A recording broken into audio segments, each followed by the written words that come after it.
First of all, let's hope there is a comic book of the future. That's step one. Let's hope that the comics manage to survive this particularly marketing-oriented period we're going through right now with multiple covers and plastic bags and holograms and all that. I wouldn't be surprised if we see something that is a linear descendant of the comic book, in the way comics are a linear descendant of the pulp magazines of the 30s and 20s, turning up on computer disc, being interactive. Maybe we'll even get to the point of virtual reality, you know, where the latest issue of Superman will be something you plug into your virtual reality helmet and you are Superman. I wouldn't be surprised to see that happen. You know, but 25, 30 years maybe. But with the way things are happening these days, who knows?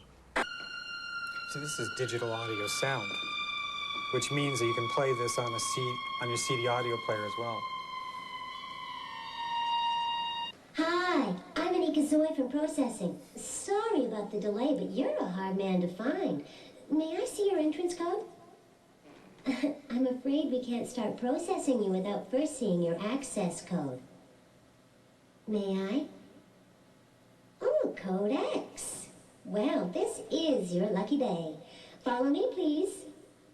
With this product, you will be able to do full interactivity, explore things that don't appear to exist by moving the mouse and clicking on things and opening them up.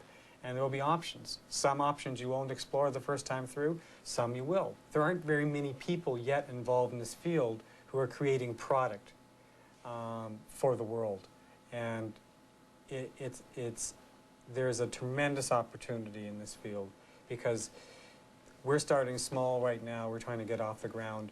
But the reality is that we may end up being the, 15, 20 years down the road, the next Metro Golden Mayor or whatever, because I mean, you may smile and say, well, that's crazy, but it's a brand new medium, and nobody knows exactly where it's going, and there's opportunity here. Heaven? I'm in heaven? Well, technically you aren't in heaven yet. This is just a screening area. However, it's as close to heaven as you can possibly get without actually being there. Oh, what a perfect line. I think we'll end the piece with that one.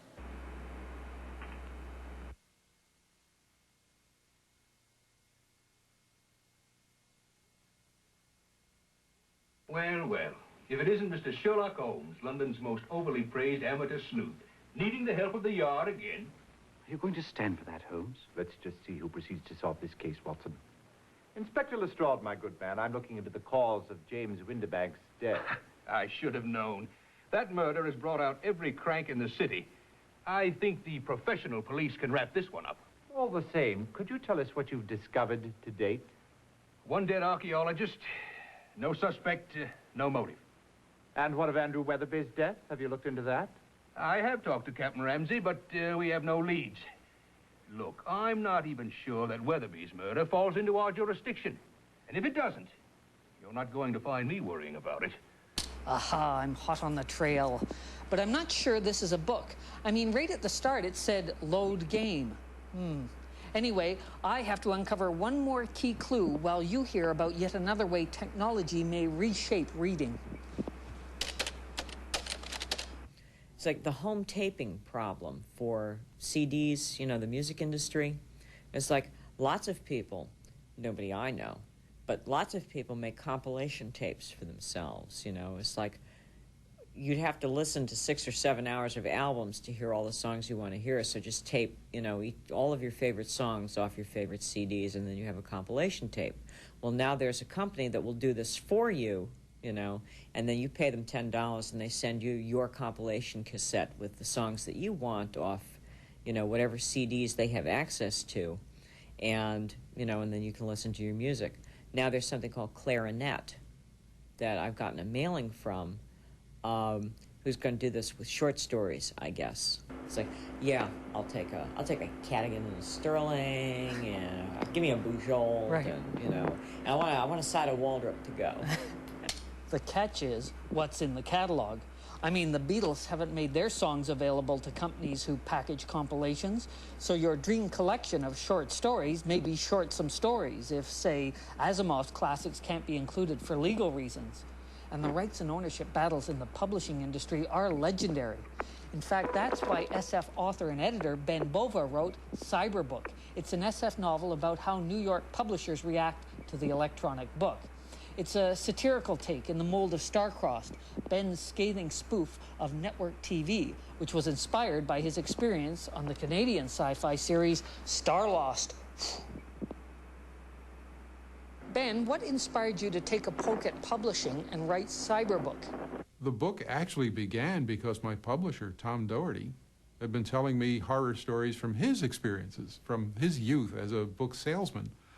And kept saying, you know, you ought to do a book like The Star-Crossed, you know, a satirical look at the publishing industry. Now, everybody I know has horror stories and ridiculous stories about the industry, and I've got a few of my own. And finally, you know, I put them together and developed the idea of the electronic book as the hook on which to hang the whole novel. Will we slip back into the dark ages if future generations are functionally illiterate and frankly uninterested? I mean, is illiteracy necessarily a bad thing? It may be possible to continue this civilization without learning to read and write.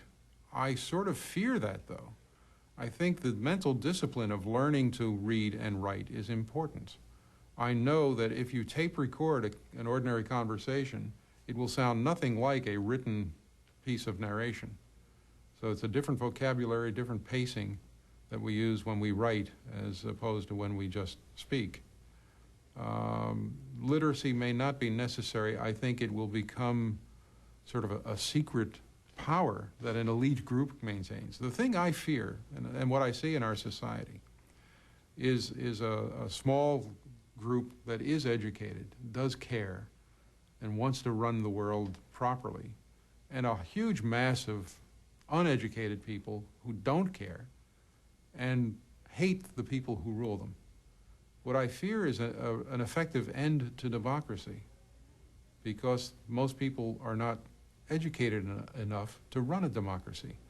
Aha, I have narrowed the suspects down to one. Mrs. Weatherby, enter. So sorry, we haven't done a thorough enough job of investigating this case quite yet. Let's continue our pursuit. Continue? Nancy, break into the program and rewrite it so the story ends the way I want. So, will the Cyberbook replace the printed paper page? I mean, would anyone be really upset about the Great Library at Alexandria being bulk erased? And could you see yourself telling a famous author, I have all your floppies, I'm your #1 user? On the other hand, Douglas Adams' idea of an Encyclopedia Electronica would save a lot of students from hernias and a lot of trees from the pulp mill. So far, there's about 40 different Cyberbooks on 20 different formats. Maybe I'll make my own format. Yeah, I know I can use parts from my CB radio, my digital wristwatch, my Beta VCR, my 8-track machine. Maybe not. The sky above the port was the color of television tuned to a dead channel.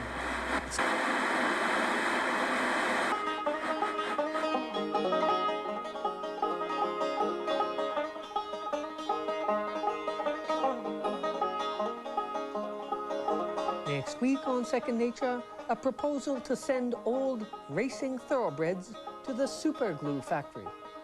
Plus, we'll meet a computer software salesman who actually knows what he's selling.